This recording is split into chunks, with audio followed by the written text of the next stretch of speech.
A few days ago, one of the top Twitter trends was the media wants riots. Now, I don't take Twitter trends very seriously anymore because it just requires a few tweets for someone to get something to trend. And very often the topics are deliberately provocative. But the fact is, as a media practitioner, when I see a trend like that, it only seems to confirm my worst suspicions. That there are people out there, there are groups out there who want to target the media, make us soft targets, dare I say, and shoot the messenger rather than question the message.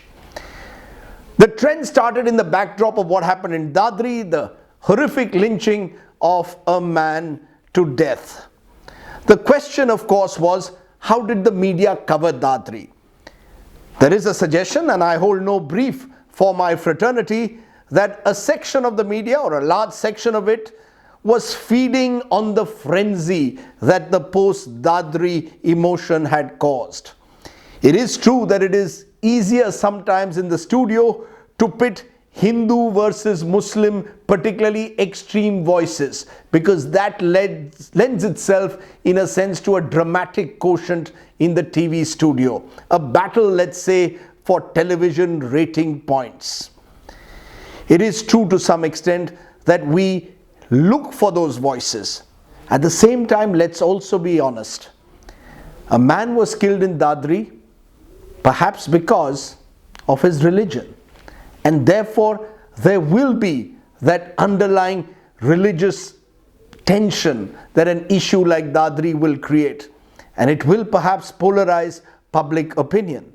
In the midst of this, a few days ago, I had a very sane voice.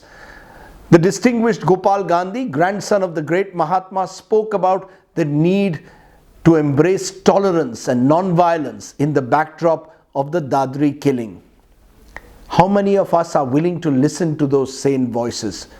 Do we, the viewers, also somewhere feed on these extreme voices? A question I ask you. But I want to ask a bigger question to those who say the media wants riots.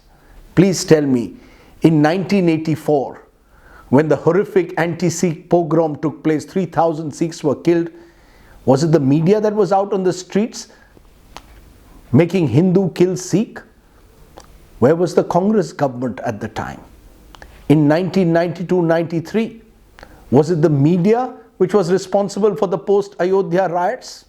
Who asked the Shiv Sena's foot soldiers to be out on the streets? In 2002, Gujarat, was it the media that created the riots? Or was it the Vishwa Hindu Parishad foot soldiers who were again out on the streets this time?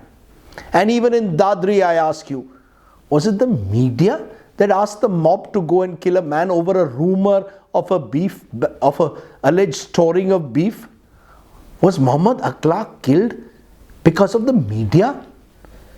And is it the media which is responsible for the irresponsible and provocative statements of the likes of an MLA Sangeet Som and MP Sakshi Maharaj, a Minister Azam Khan? Why turn on us? As I said, we too have much to introspect. We too have to look at our coverage closely. But at the end of the day, an honest media practitioner holds a mirror to reality. And that mirror has good, bad and ugly connotations. And it's time all of us faced up really to certain ugly realities of our society. Think about it. That's my video blog today.